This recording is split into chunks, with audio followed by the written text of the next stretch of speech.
Hi, I'm Gavin Syme. And I'm Vyvyen Corrigan, and welcome again to Perthshire Online TV. So, nice to see you back from your holiday. Did you have a good time? I had a fabulous time. Greece, I hear it was, folks. It was Caledonia, which is an island off Greece somewhere, and it was absolutely beautiful. It was 43 degrees. It was hot. Well, you've got a good colour anyway. Not bad, not bad. It's started to fade already, but it was absolutely beautiful, and the sea is turquoise. What about you? It was much nicer weather than we've been having here for the past few weeks. That's not hard though, is it? We had a little break as well. You because, did? you know, the production team have been working quite hard recently. We've been away on location quite a lot, so we decided to have some time off. And you needed a wee holiday. I needed a wee holiday. I didn't go away anywhere, but I needed a wee holiday, so it was very nice. That was good. Oh, you feel better, don't you? I think especially, you know, at this time of year we have been really, really busy with the show, and as you say, we've been out and about so much in all weathers, and it's nice to get a wee week off. And it's just a small production team, so we try our best. There's not too many of us, so we I know, you didn't see me for a week. I didn't see you for a week. Missed you dreadfully, co-host. Missed you dreadfully. Oh, sure. So, what have we got on this week? Well, we have been out and about quite a lot, so we try where possible. You know, we moved the show back a day from when we aired it, because there's so much on over summertime that we try to get as much as we can and cover as much as we can over the weekend period as well. So we were out and about the weekend past. We were down at the Carse of Gowrie, because they had their family fun day, and they also had their Out in the Sticks Folk Fest, so we went down there on Saturday. We also caught up with the Perth Rotary, who had their charity day in King Edward Street on Saturday morning, or Saturday for all day actually, but we were there in the morning. So they got, when we were there it was great weather, it was clear blue sky and it was sunny, and the Perth Youth Brass Band and things were on, so it was very good. So was Jason there then? Jason was there. He was conducting at one point actually. Because Jason, of course, has presented for the show. He's done some of the football, hasn't he? Has. So good for him. Yeah, excellent. And I heard there was sponges being thrown in someone's face. What was all that about? Well, there's, you know, what they actually do, the Rotary take on a number of stalls themselves, and then they allow something like 20 charities to have some stalls and actually do some fundraising. The charities do some fundraising at their stall for themselves. Yeah. So it's a really nice model that they've got there, and it's very successful. And one of the Rotary stalls was who was it? Well, it was Alistair Ritchie. Right. I don't know very well, but Alistair Ritchie was in the stocks, so to speak, and people were paying a few pounds to actually throw some wet sponges. And he was getting smacked in the face, and wasn't I tell you, he was taking it in great form, though. You should have done it. I'd have come down, paid £1. And Anne Smith was there, sort of from Castlecroft was there, organising that stall. So it was really good fun actually. And then last week we were out at the end of the week because it was the launch of the Perthshire Open Studios, which some of you may know about. It's been on the go for a number of years now, and they do the same thing in Fife and places as well, where I think we've got about, the launch was last Friday, and I think there's about 111 venues throughout Perthshire for all art, fine and arts, how long to does that crafts. last for? Oh, I don't know off the top of my head actually, to be honest. I think it's a good few weeks anyway. Good. But there's about 111 venues, and I think there's 111 venues, 111 artists. I can't quite remember, but you understand the volume of it. Yeah, because I've been to the one in Fife, and that was super. really, really good. It's a good day out because you can actually plot where you want to go to and actually just go from one venue to the next and pop into people's homes and things. So it was actually launched at the Afield, I think it's called, out at Black Ruthven last Friday. So that was very good. So for the first part of the show, we'll move across to some of the locational work from the weekend. Great.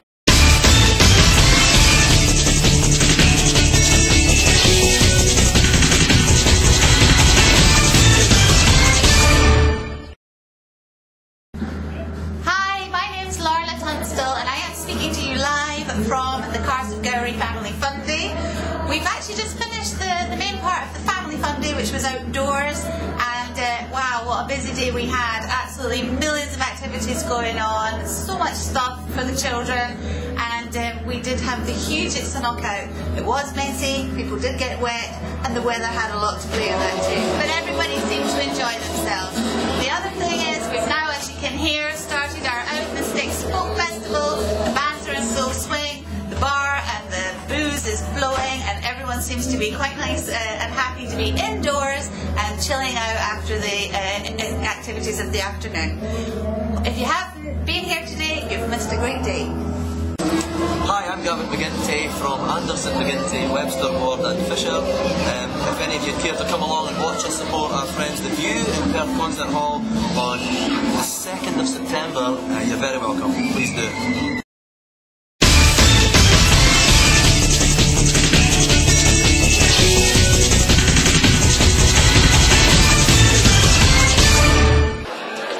And I've got Ewan Bannerman from local business Bannerman Decorators here with me. As well as being a local businessman, Ewan's also part of Perth Rotary, which is organising today's event here in King Edward Street. So, Ewan, tell us a little bit about it. What's the background to this? Background to the charity fair. It used to be in the City Hall, which is just to the left here for many years. But after all the problems it's had and closed down, we took to the streets. So what it is we facilitate local charities by paying for stands for them all. They can come and make their own money, and we're here just to empty your pockets of whatever money we can to give to international and local charities. Fantastic. And you've got a great, well, it looks like it's a busy day. The sun's with us today, which is probably a godsend as well. It's always a great benefit when you get a nice sunny day, people are out in the streets, everyone's cheerful and quite willing to part with money, as you see. Great. So we're having a great time. Ewan, great initiative, and good luck today. And thanks very much. Excellent, thanks. I'm here with Moira Karpachevsky. Have I got that right, Moira? That's it. Karpachevsky. And Moira's with the Breathe Easy charity. Moira, tell us a little bit about the charity. What does it do? Well, Breathe Easy Perthshire is part of the British Lung Foundation. Right. We are the Perthshire support group, and we try to support everybody in all Perthshire, not just in Perth, and promote the British Lung Foundation. Fantastic. That is our basic remit. And is this your first time at the Rotary charity? No, this is about our 6th time here. Right. And you're enjoying it today? Enjoying it very much so. Keeping nice and busy as well? We're keeping busy, yes we are. You got the sunshine today too? Keep the fingers crossed that it stays here. And lovely music too. Yes. Well, thanks a lot for your time. You're welcome.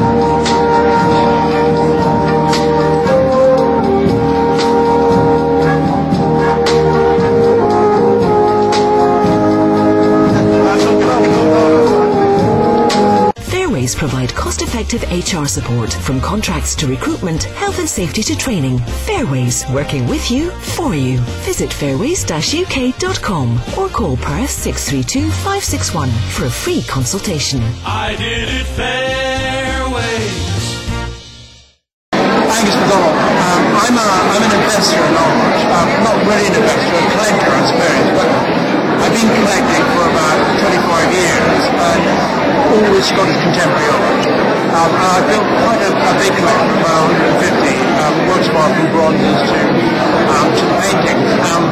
The Perthshire Open Studio is a very good way for people like me to go around and sample the art.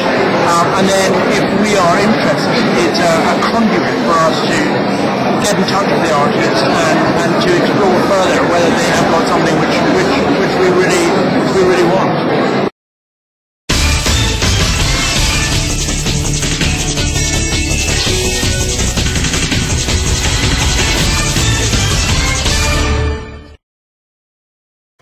Well, that looked really good. I'm going to get myself along to some of those studios, those open studios. Are you quite an art lover, are you? I do, actually. I love going around things like that. I did as well, actually. Funnily enough. You sound very surprised. Well, we were just chatting away about it, actually, and I did the five open studios as well about 2 years ago, yeah. And it was really good, actually. And I love what they show. You know how they've got the beautiful East Coast and a lot of the artists. But we've got lots in Perthshire as well. We do. Oh yes, of course. As we said, over 100 venues to wander around and make purchases from as well. So it's not just a case of viewing. Actually, the works they're all for sale as well. Plus, you get a wee nosy around people's houses.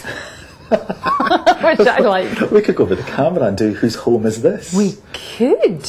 Let us know. No, I don't think. Let's move off the subject really quickly. Don't let us know. Right, what else have we got? So, well, now we move on to the house I was in.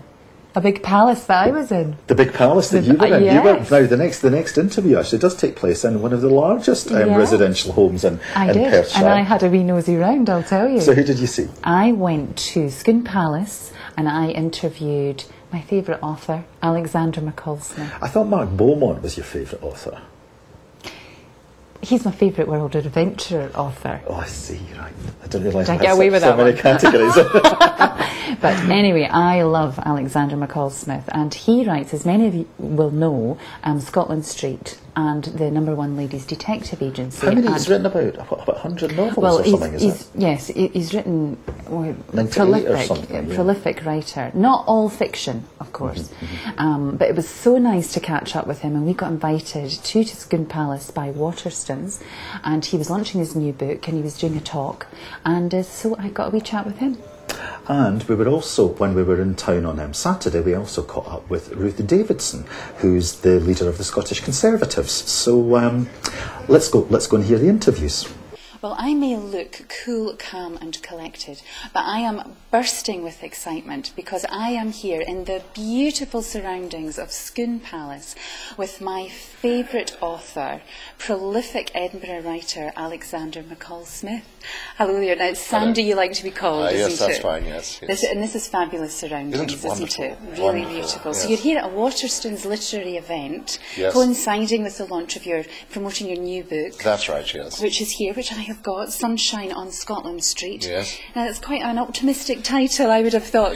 Well, this year summer. it is, yes. This year's been a bit disastrous from that point of view. But, so what can your avid fans look forward to reading in this book? Well, it's more news from Scotland Street. Scotland Street is one of my favourite series that I write.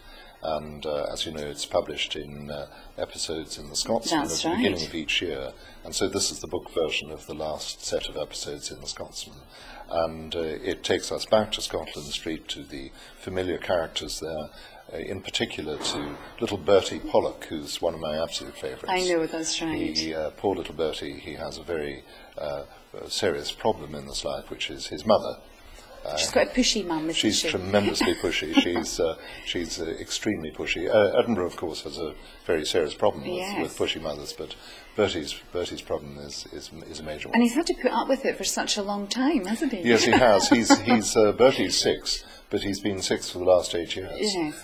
He hasn't really got any older as the series has progressed. Poor Bertie. Which is very unfortunate, because what he wants to do is to turn 18, because he's read that you can leave your mother when you're 18. He wants to turn 18 and go and live in either Glasgow or Paris. Oh, how lovely. I think he's going to have to wait a wee while, though, for that. Do you not think so? Well, it does seem to be a very long time, yes. Each year is maybe like, what did you say, 8, 10 years? Yes, that's right. You'll maybe get to be 7 in your next book. Well, possibly. But you see, I don't really want Bertie to grow up, because I like writing about him as he is. But that's like all parents, isn't it? They don't want their children to grow up. No, that's right. They're so nice at 6. Well, we want them to remain 6, but when they reach 13 or 14, then we very much want them to grow up, yes, get out of teenage years. But 6 is about perfect, I'd say. That's right. I can tell you've been a father. You know what it's like. Yes. Now, my personal favourite is the #1 Ladies Detective Agency series, and the characters in that are just fantastic. And do you know what I love about it so much is it's such a peaceful read. They don't rush anywhere, do they? No. And I think that's so lovely, because do you think people rush far too much? Oh, I think most people do, myself included. I think our lives are very busy, and I think it's very important to be able to slow down a bit. And of course, Mara Matsui and her assistant Mara Makutsi lead quite a slow life, which is wonderful. And I think people rather like that. They like the sense of space and the slow passage of time that they see in our life. And they look at everything quite uncomplicated, don't they? Yes. Life is sort of more simple. Yes. Well, Mara Matsui feels that we shouldn't complicate matters, and she feels that, for example, when she has to deal with an issue, it's probably easier just to ask somebody what the solution is and get the answer that way, rather than try and work out all the clues. That's right. Well, she normally goes to the matron of the orphanage. She's got all the answers. Yes, the matron. If only we all had a matron in this life, wouldn't that be lovely? That we should go to and ask for the solution. But of course, in this country, matron has been abolished, and we're seeing the consequences Absolutely. now. Left, right and centre. Bring matron back. Bring matron back. What I've always wanted to know is, why does she always refer to her husband as Mr. JLB Yes. Mattaconi, is that right? Mattaconi, that's right. Well, that's a bit of an overstatement on my part. What I'm trying to do there is to convey the sense of formality that you find in that particular country, and often you find people in Africa treat one another with a certain polite formality, and so I'm trying to bring that out. And I suppose by rather overstating it as having her call him Mr. JLB Mattaconi, then that makes that point. However, that's a bit of a nickname in a sense. Everybody calls him Mr. JLB Mattaconi, and so I think there are some people in this life whom we would always call Mr. So. Yes, it's that deep respect, isn't Yes, it? that's right, yeah. Now, with all these books, Sandy, you know, all these characters, do you, and you're writing all the time, do you look sort of to real life to base your characters on? Well, I obviously, like all authors, will base characters on, I suppose, people I've met, but not particular people, in the sense that you go through life meeting people, and you meet certain human types, and you'll take bits from all the people that you've met. So they represent the summation of meeting a lot of people, rather than basing on particular people. One. So there might be a blonde interviewer in your next book. There may be, yes. What a cheek. Now, one thing, I've asked you this before, I know, last time I met you, but I thought it was such a nice point, is Mama Cootsie, her shoes scold her something terrible, didn't they? Now, that is such an unusual thing to write about, but it's true, isn't it? Well, I don't know why I did that, how that started. I think that people's shoes and their relationship with their shoes can be quite poignant. Shoes are very human objects, and in a sense we're vulnerable without our shoes, and so that might be the basis of this very close relationship that Mama Cootsie has with her shoes. They're aspirational. She wants better shoes. She wants good shoes. She comes from a poor background. She's only had, in the past, she only had one pair of shoes. So all of that adds up. But how the shoes started talking to her, I don't know. It's such a ridiculous thing, but the readers like it, and I like it. Every so often her shoes say, "Just you watch what you're doing, boss." Yes, we know what you're thinking. It really is. It's really, really good. It's fantastic. Now, you've been on the West Coast for a few weeks, and you've been busy writing, and you've just finished a new novel called Trains and Lovers. That's right. Tell us a little bit about that. Well, Trains and Lovers is a novel that I've just finished writing over in Argyll. I finished it a couple of days ago, and it's based on stories that I first wrote at the behest of East Coast, the train company, and that they wanted to have stories which they would give to their travellers. They would do a booklet of stories by me featuring trains. So I had done that, and I so liked the characters that I devised for those particular stories that I wanted to continue to tell their story. So I decided to write a full novel called Trains and Lovers, in which trains feature and lovers feature as well, so it's an odd combination. And when do you think that'll be out? That'll be out in November. It'll be published in Scotland in November, and then it comes out in the United States in next spring. Fantastic, because I've read a little bit of it, and right away I thought, where is the rest of this? It was just so good, and the characters in particular, I just fell in love with them. They're really very good. Thank you very much. Now, you've got a stage play on at the Fringe Festival in Edinburgh. Yes. So, well, that is a celebration of the history of the Dovecote Tapestry studio in Edinburgh. It's celebrating this year its 100th anniversary, and they asked me to write something for them, which they're putting on in the Dovecote's studios. And so I did a piece with Tom Cunningham, the composer, with whom I've worked on a number of projects before, and we're looking at various tapestries that were done by the Dovecote, because they did all these distinguished tapestries by some very well-known artists over the last 100 years, and we tell the story of these tapestries. And I really enjoyed doing that, and it's sung by a baritone and a soprano. And I'm very much looking forward to the premiere, which is coming up shortly. And it's so exciting through in Edinburgh at that time of year, isn't it? It's just bustling. That'll be lovely. Right. I look forward to seeing it too. Thank you. Now, there's a little question in the new novel we were talking about, Trains and Lovers, and it was just so lovely, and I would love you to explain it to our viewers. But there's the question, what is the moon? What is the moon? Yes, it's an amazing line from Sean O'Casey's play Juno and the Paycock, in which there's a character called Joxer Daly, who's a bit of a lad and likes going to the pub. And Joxer Daly, at one point in the play, says to the captain, the other character, "What is the moon, Captain? That's the question." And then he asks it again in the play, and of course it's an absurd question, what is the moon? As if this is some great philosophical statement.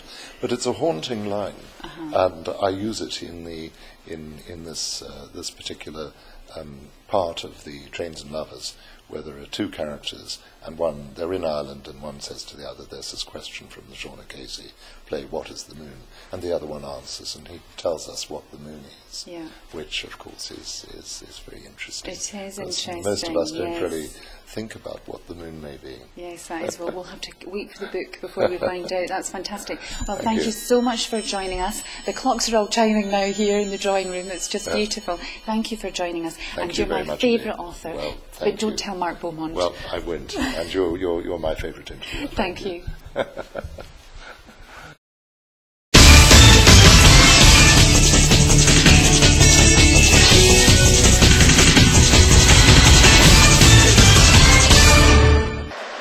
I've got Ruth Davidson with me today, who is the leader of the Scottish Conservative Party.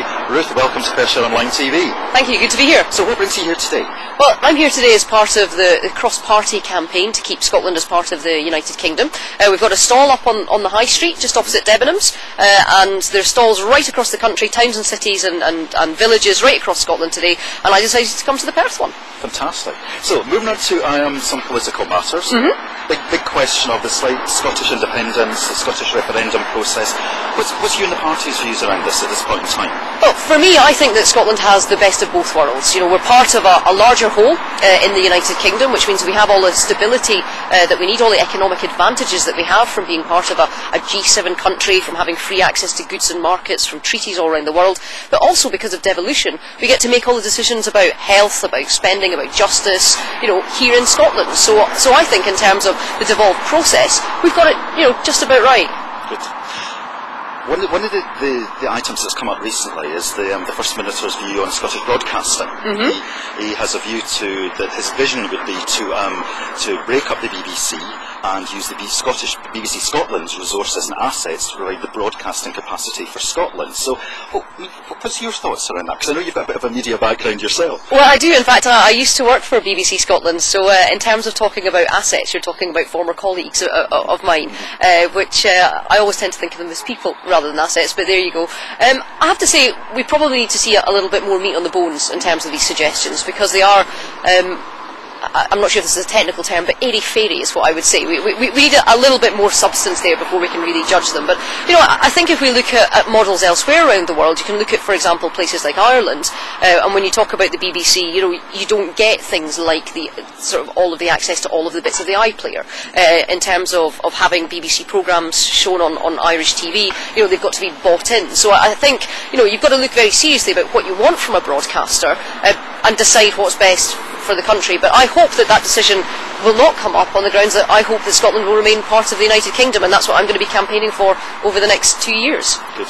Well, Ruth, you brought great sunshine with you today. It's been a pretty wet summer here in Perthshire, and you know, with all the tourism events and things as well, it's been a bit of a hard time for some of the venues and the organisations. But you brought the sunshine with you today. Can you come back again sometime soon? Well, they say the sun shines on the righteous, so I don't know what I've done, because I always thought I'd been a naughty girl in the past. But no, I've brought the sunshine today, and Perth is looking absolutely beautiful. And I know exactly why, as a former resident here myself, I know exactly why it's such a mecca for people who are wanting to see Scotland. It's not just a great city now itself, now it's got the city status, but in terms of a jumping off point to parts of the countryside that are just some of the most stunning, not just in Scotland but in the whole world. You know, Perth is a draw, it is a magnet for people, and long may it continue to be so. Thank you, Ruth. Thank you very much indeed for your time today.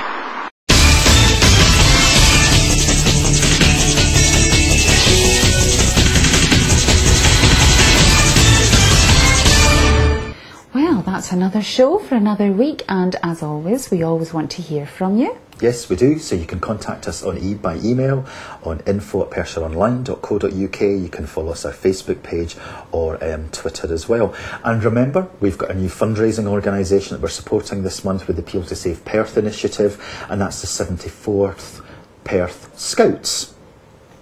As we exit out today, we popped along to a Bankfoot Bowling Club just over a week ago because it was their Caledonia Cup, the Caledonia Cup Challenge. Excellent. And that's actually a bowling competition which brings people in from far and wide in Scotland. So yeah, and all age groups as well. All age groups, people from as far as Forest come down for it, and it's a really busy weekend there. So we popped out the other week just to catch up with them because we are trying to be as encompassing as we can over Perthshire. It's not just the city centre of Perth, but the whole of Perthshire that we try to move around. So we catch up with some of the players and the officials at the Caledonia Cup Challenge, and we also play out today with a lovely track that we got, which we're allowed to play, from the Deadly Winters, and they were one of the bands that were actually at the Carse of Gowrie out in the Sticks Folk Fest at the weekend there. So they were a really nice bunch of lads. They're not actually from Perth, but they were through playing at the event, and the track's called Liar and the Thief. So thank you very much to the Deadly Winters, and we'll see you next week.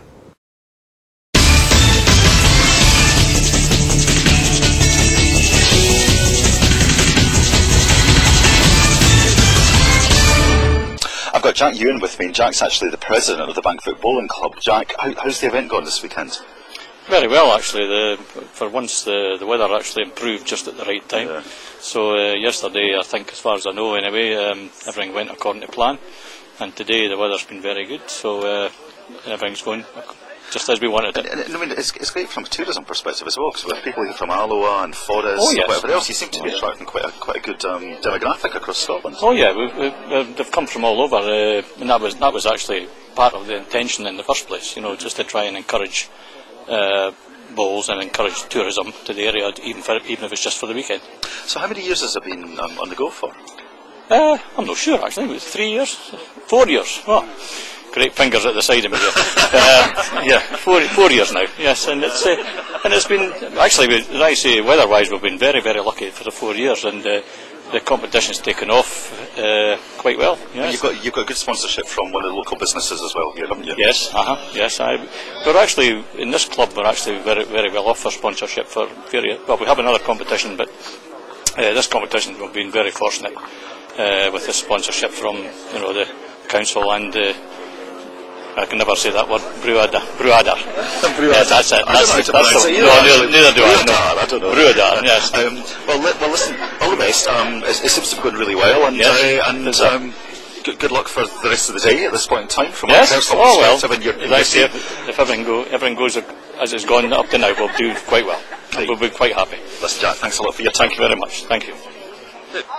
Well, I'm here with Sandy Shanks. Sandy's come all the way down from Forest. Sandy, welcome to Bankfoot in Perthshire. Thank you very much. So tell us a little bit about the background. What brought you all the way down here? Well, we were down here on holiday and we came along to the bowling club, spotted the competition, and we thought, oh wow, fantastic club, great atmosphere, lovely people, and you get well fed as well. Do you? Yeah, and it's a fantastic bowling green. It just runs a treat. It's a pleasure to play on.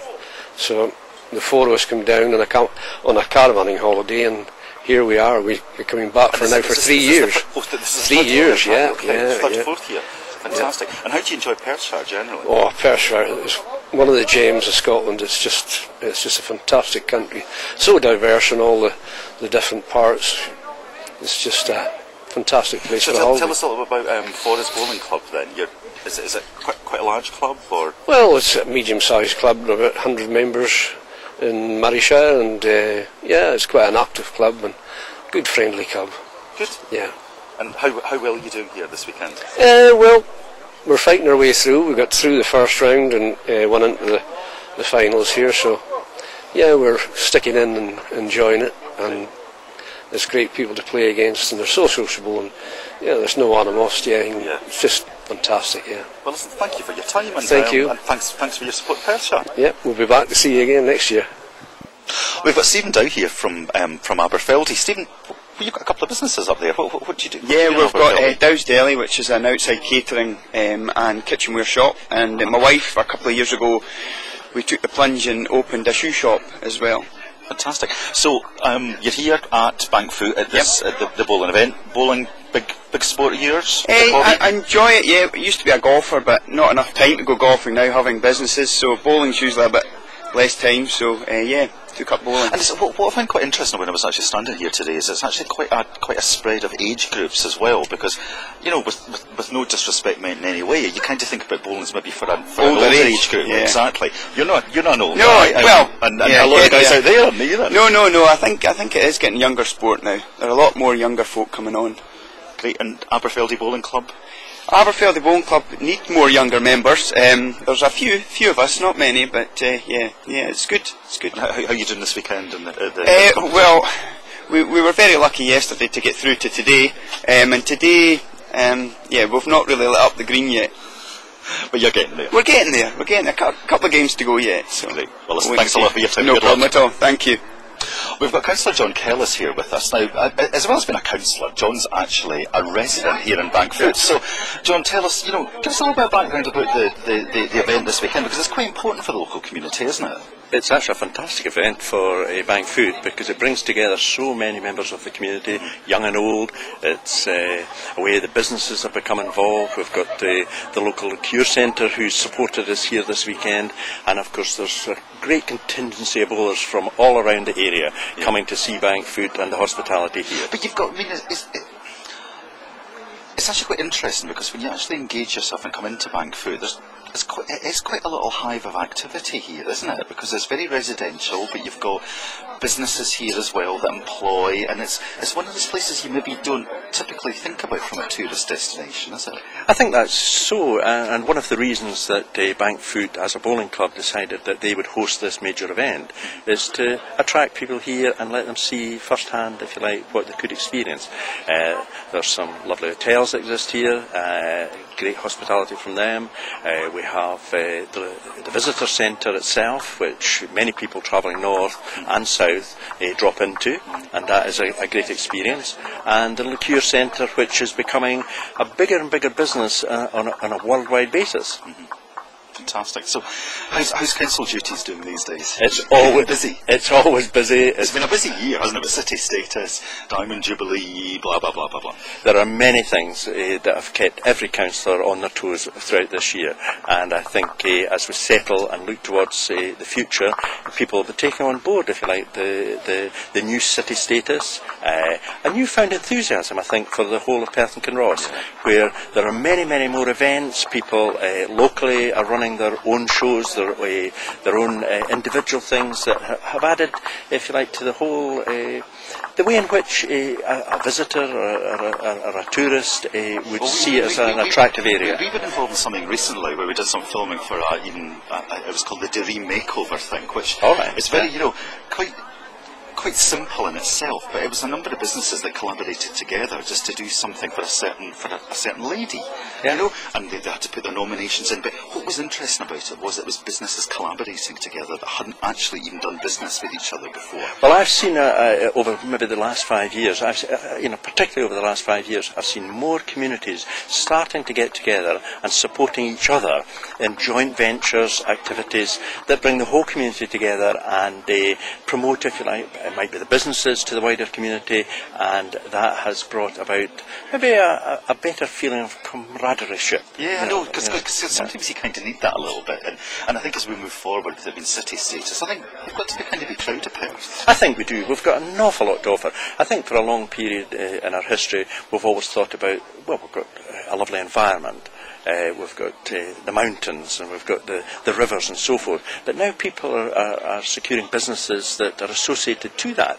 We've got river rafting, we've got golfing, we've got bungee jumping. Yeah, exciting things that are happening. And Perthshire has probably become one of the adventure capitals, perhaps, of Europe. Where within a very sort of localised area, you can experience so many different things. So it's really a wonderful thing, I think, that people have now identified to be something that they should be proud of and they should invest in. Yeah, great. Listen, Councillor Kellis, thank you very much for your time. That's okay.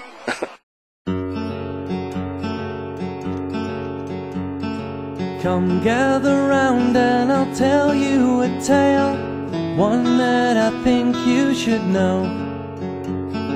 I've heard your mother has jewelry for sale, and I'm sure that I knew her a long time ago. Who knows? Braver than most, with a sword in his hand, I would tell men of your deed, carving your way through the faraway land. You were the liar I was a thief.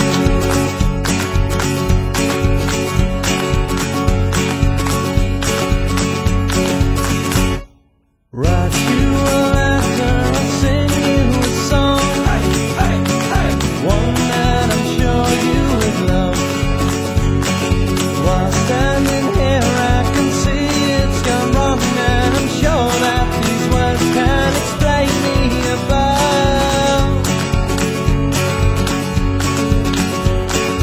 Braver than most, with a sword in his hand, I would tell men of his deeds, carving your way through the faraway land. You were the liar I was a thief.